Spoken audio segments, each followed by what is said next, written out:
In westlichen Gesellschaften ist das meritokratische Narrativ vorherrschend, dass Erfolg hauptsächlich auf der eigenen Leistung basiert, also auf den eigenen Fähigkeiten und auf Fleiß. Ich bin Rebecca Wetter. Ich forsche am WZB zum Meritokratieglauben, also zu der Vorstellung, dass Erfolg vor allem auf individueller Leistung basiert. Vorstellungen von Ungleichheit sind bei jungen Erwachsenen noch nicht festgeschrieben, aber bleiben danach über den Lebensverlauf hinweg eher konstant.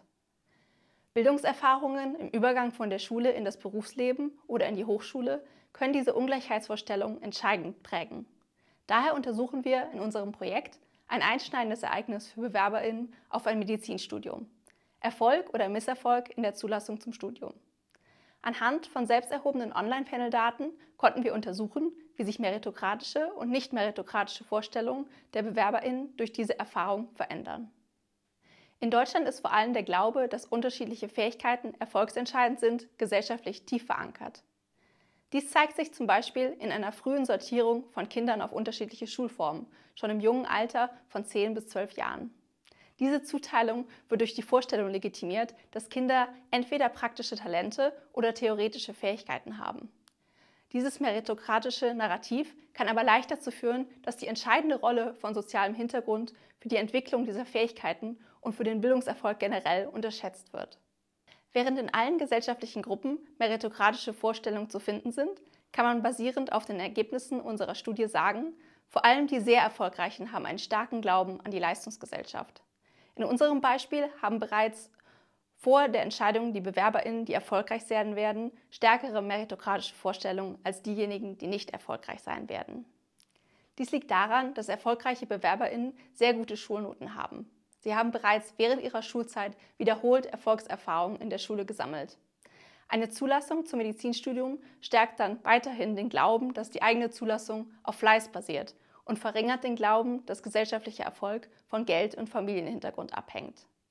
Eine Ablehnung dahingegen verringert den Glauben, dass die Zulassung auf Fleiß basiert, und stärkt den Glauben, dass sie auf Glück basiert.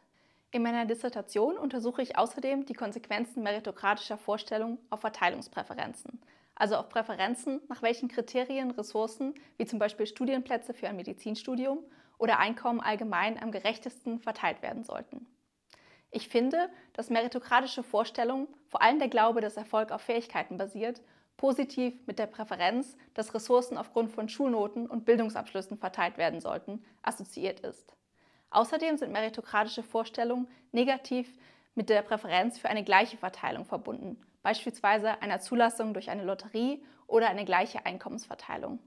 Das Gegenteil finde ich für nicht meritokratische Vorstellungen, dass Erfolg von Familienhintergrund abhängt. Dies hat Konsequenzen für das Fortbestehen von sozialer Ungleichheit. EntscheidungsträgerInnen sind häufig Personen aus privilegierten Verhältnissen, die wiederholt Erfolgserlebnisse gesammelt haben. Ihre starken meritokratischen und schwachen nicht-meritokratischen Vorstellungen könnten dazu beitragen, dass sie strukturelle Ungleichheit und ungleiche Bildungschancen unterschätzen und daher weniger dazu geneigt sind, strukturelle Ungleichheit abzubauen. Studien konnten zeigen, dass Informationsveranstaltungen in der Schule ein Bewusstsein für strukturelle Ungleichheit und ungleiche Bildungschancen schaffen können. Klare Kommunikation seitens der Bildungsakteure könnte ein ausgeglichenes Verständnis von Ungleichheit schaffen. Fleiß und Hartnäckigkeit sind wichtig, um Erfolg zu haben, aber es bestehen ungleiche Bedingungen für Kinder mit verschiedenen Hintergründen. Dieses Bewusstsein könnte für mehr Unterstützung von ungleichheitsreduzierenden Maßnahmen führen. Ein erster Schritt für ein gerechteres Bildungssystem mit gleichen Chancen für alle. Der Glaube, dass Erfolg auf Fleiß basiert, kann eine motivierende Wirkung haben. Anhand unserer Daten sehen wir, dass dieser Glaube positiv mit der Bereitschaft der BewerberInnen assoziiert ist, alles zu tun, um einen Studienplatz zu erhalten, auch nachdem sie eine Ablehnung erhalten haben. Der Glaube, dass Erfolg auf Fähigkeiten basiert, hat dahingegen tendenziell negative Auswirkungen auf die Zielverfolgung, da Bewerberinnen eventuell denken, dass sie nicht dafür geeignet sind, Medizin zu studieren. Ein stärkerer Fleißglaube von BewerberInnen aus akademischem Elternhause könnte dazu beitragen, dass diese hartnäckiger versuchen, ihren Traum vom Medizinstudium weiter zu verfolgen als BewerberInnen aus Nicht-Akademikerfamilien. In unserer Studie finden wir allerdings keine sozialen Unterschiede in der Zielverfolgung. Diejenigen, die sich einmal dazu entschieden haben, sich für ein Medizinstudium zu bewerben, zeigen über verschiedene soziale Gruppen hinweg eine sehr hohe Motivation, dieses Ziel zu erreichen. Mich hat es schon immer interessiert, welche Konsequenzen Vorstellungen von Individuen für die Gesellschaft allgemein haben. Wie lässt es sich erklären, dass trotz bestehender ungleicher Bildungschancen ein weitreichender Widerstand gegen diese Ungleichheit ausbleibt?